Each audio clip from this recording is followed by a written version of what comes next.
HP লেজারজেট enterprise M507 এর driver upload.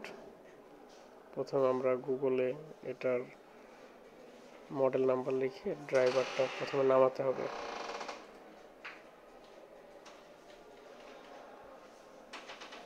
এইচপির authentic ওয়েবসাইটে যে ড্রাইভার পাওয়া যাবে। অনেক সময় প্রিন্ট না হলে ড্রাইভারের প্রবলেম মিসিং থাকে ড্রাইভারের ফাইল, তখন ড্রাইভার আপলোড দিলে এটা পরিপূর্ণভাবে ঠিক হয়ে যায়।